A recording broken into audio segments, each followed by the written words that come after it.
This is the Haulin Assets podcast, where we show you how to start and run your own trucking company.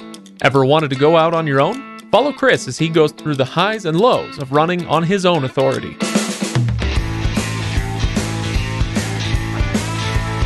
Welcome, everybody, to the Haulin Assets podcast. This is episode number 56. Today, we are going over the financials for June. Okay, so yeah, I know it's July, and that's fine, but we can't go through July's financials because we don't have them yet, so we're going to do June. We're doing June. Yeah, you got to finish a month before you can go over the financials. That's usually how it works. So, Chris, we were talking before we turned on the mics, we were talking about the reception to these episodes, and you were saying that there has been some positive feedback about these financials episodes, and so I just wanted to mention that, and I hope people do enjoy these. And if you're somebody who doesn't enjoy them as much, you know, you like the stories or the philosophy or the theories more, that, you know, the 10 Commandments that Chris comes up with.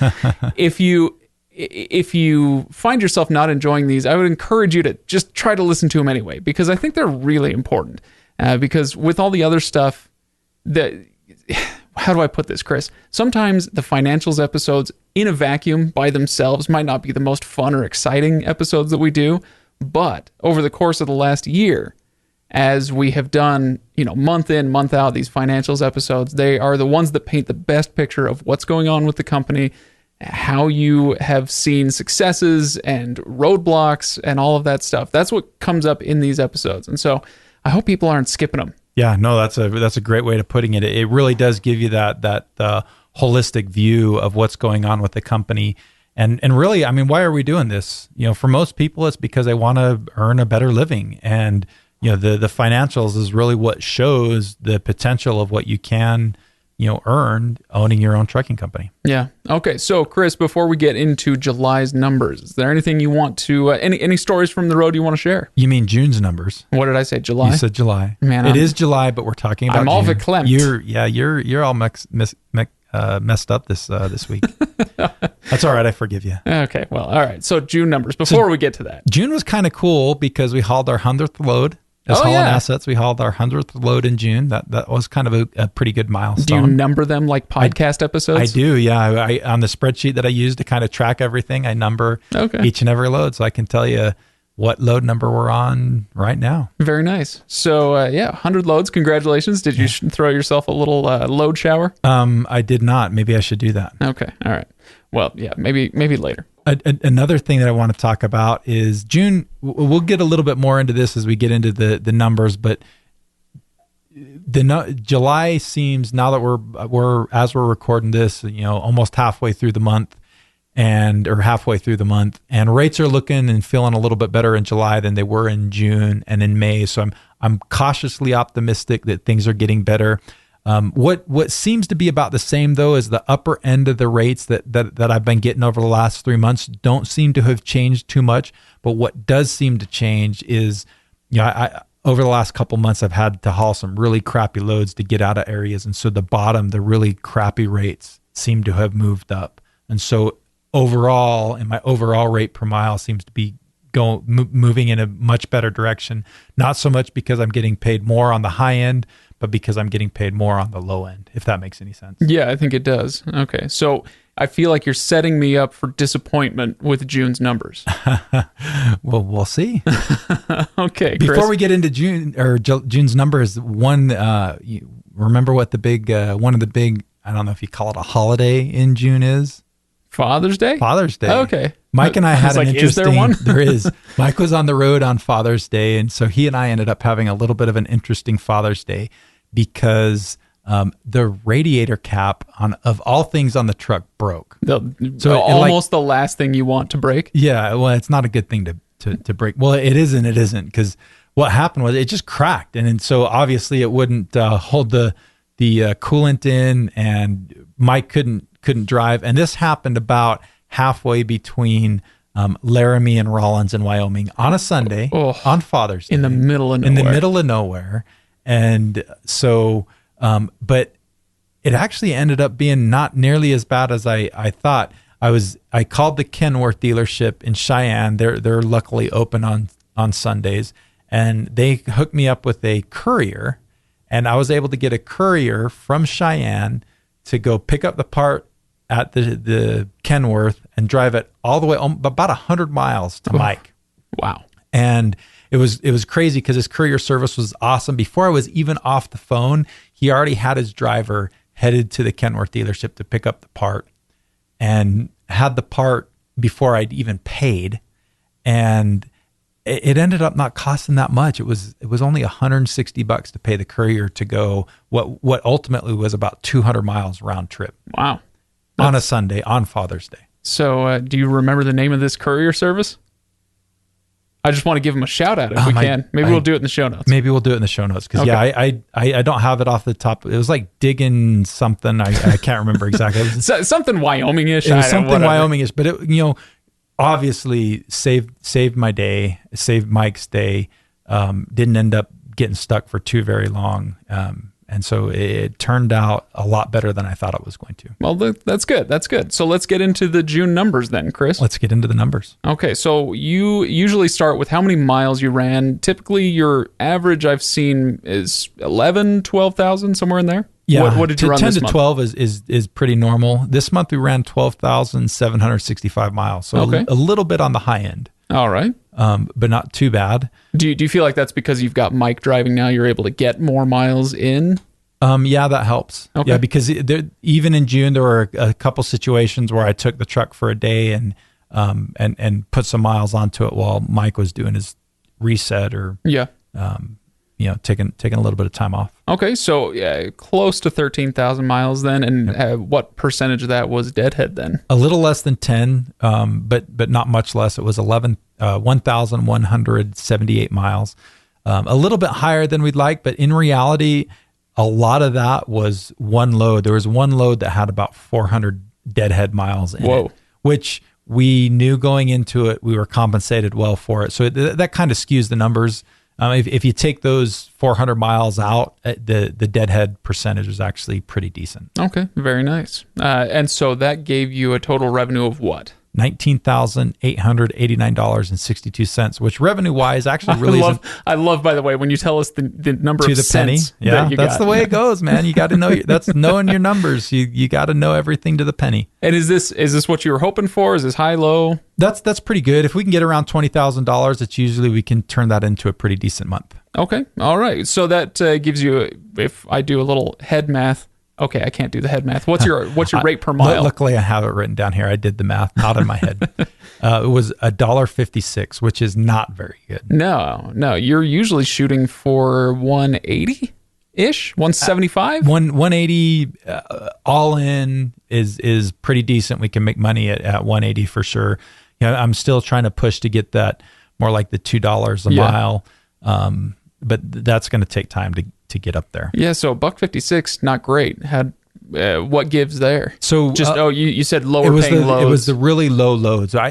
We had some, most of the loads that were decent paying were actually pretty decent paying, but the bad ones where we got stuck in a bad area, especially a lot of this stuff moving from the further east west, like trying to bring the truck back home, the rates were just really, really bad. And so that made it kind of tough. And that's really one of the things that kind of caused a little bit of trouble this month. Okay. All right. And so days out on the road, do you feel like you got a full month in? It wasn't as many days on the road as it was in May. If you remember, in May, we only had the truck parked for about 3 days. Yeah, I remember that. But in June, we ended up having it parked for about 9 days, I think, if I remember right. That is definitely not as good. Not as good. So is that, was there vacation time involved? Was there? Yeah, just some vacation time, and just I wasn't able to take, you remember I took one load in May, a full load. I wasn't able to take a full load this month, just kind of because of how my schedule and Mike's schedules didn't really align super well. And so I wasn't able to get out on the road for a full trip. Okay. All right. So in the end, did you end up making any money, Chris? Do I get to ask this question yet? Yep. You can ask the question. Okay. How'd you do? It's time. We didn't realize a profit. You did? We did. Oh, wow. Okay. But it was not a very big one. $169.63. Slow down, everybody. We have a winner. No, hey, at least that is a green number and not a red number, Chris. It is a green number, not a red number, which is good. Like my dad used to always say, it's better than a swift kick in the pants. There you go. Yeah. Okay, so $169 and 63 cents because we go down to the penny here. We go down to the penny. We're apparently. exact. So yeah, this is not going to be building your savings slush fund that you like to talk about. Not this month. But hey, at least you're not in the red. Yep. So that's something. Okay, so anything that we want to cover as far as highlights from the profit and loss statement? Yeah, I want to dive into a little bit more of why the profit was so low this month. We talked obviously that rate per mile was a big chunk of that. We just, it would have been a huge difference if we would have been closer to $1.80 a mile versus $1.56. That has a big impact. But the next biggest thing really, in June, I came back to having to make tractor payments again, if you remember right. The COVID thing, you got a deferment on your... Yeah, I got a deferment on the payments. So June was the first month where I had to go back and make that payment. But then really what the kicker was is just repairs and maintenance were really, really high for the month, more than double what they normally are. In fact, I would say way more than double. Really? A lot of things happened. And it's just kind of the nature of the circumstances. A lot of things just fell due this month. Like I had to put on new brakes and drums on the trailer. So that was, I think 15-ish, 1,700, somewhere around there in and of itself. I ended up having to replace 2 tires on the trailer. I've been having really bad luck with tires, but I think we've found the solution to it. There was an air leak in the trailer system and one in the truck that was just making it so it was having a hard time maintaining air pressure. It could maintain the pressure, but it would go down really fast every morning. Kind of have to, when we first start the truck up, have to pump things up. It'd take a little bit of time, and I think that affected how it rode.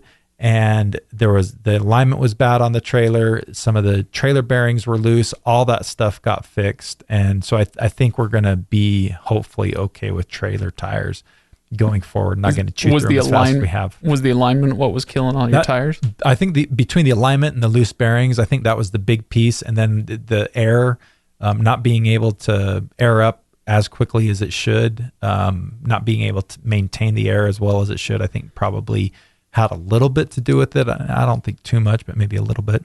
So a normal month, what does your maintenance and repairs category look like as an expense? It's usually less than $2,000. And this month, what did it turn out to be? You said it was almost double, so are we coming up on $4,000 then for this expense? Yeah, so maintenance alone. So this is things like not something breaking, but something wearing out. So like the tires, the brakes, and everything on the trailer, the brakes and the drums. That was $2,237.91 in and of itself. Ooh, okay. And then in addition, you've got the repairs. And in addition to that, the repairs were $2,436.22. Holy so smokes. Almost $5,000 worth of maintenance and repairs in June. Yeah, that'll sink a ship. So that makes a big difference. Some of the other things that ended up getting repaired. So we had an air leak in the purge valve, the air leak that I mentioned, the trailer in the junction box, one of the tractor suspension airbags had a hole in it. It got replaced. The U-joint on the steering column was starting to show some signs of wear, so we replaced that. But one of the really bigger expenses as well, repair expenses, was the APU. We ended up having to replace the compressor in the APU, repair a line, and the alternator and mounting bracket in the APU had to be replaced. So just a ton of stuff. Sounds like a lot. And I even understood maybe like 70% of what that was. Oh, yeah. That's impressive. Maybe. Yeah, maybe. Yeah. You're giving yourself a little too much credit, maybe. Hey. All right, moving on. Any other highlights you want to pull out from the P&L? Anything else you want to talk about? That kind of paints the picture of why June was a little bit lower than we would have liked. Even with all the, considering the low rate and all the expenses, I mean, we still at least didn't get in the red, made just a tiny little bit of money. So it could have been a lot worse. Yeah. And that's what you're shooting for, right? There are going to be months that are not quite as good as others, and you're trying to minimize any losses in those bad months. Yep. Right? Because you just have to ride that wave. You do. And that's going back to, practicing good business principles. That's why you save money, and that's why you've got a slush fund set aside so that, when months like this happen, you can weather them. And in reality, we didn't really have to weather much because we didn't lose money. We happened to have a lot more expenses than normal. That's why you want to have that slush fund of operating expenses set aside. So when you do have a bigger month of maintenance and repair expenses, you've got the cash to pay for it. Very good. All right, Chris. So are we feeling good on June financials then? Have we got this subject all wrapped up? I think so. That kind of sums it up. That's a quick episode right there. Hey, well, again, I hope people enjoy it, and I hope that you pull something out of these. So if you're the person who skips it, then you didn't get here. But if you're the person who doesn't, then thank you so much for listening to these. I hope that they are illuminating. And if you like what we do here, and if you like the transparency that you get, then you'll get even more. First of all, if you go to HaulinAssetsLLC.com and check out the full show notes, we're going to have links to the P&L. Yep, you'll be able to say the P&L, the balance sheet, all the financials right there, totally transparent, trying to let everybody have a good insight into how being an owner operator is and what the financials look like. And also, if you enjoy these, then please go to iTunes or whatever it's called these days and leave us a good review. We would much appreciate that. It helps us to get found, noticed by others. And really, it's just a nice ego stroke for Chris, I think. So, my wife would tell you not to stroke my ego any more than it already is. All right. So thanks for listening, everybody. We will be back next week, and we will see you then. Thanks, everybody. Have a good week.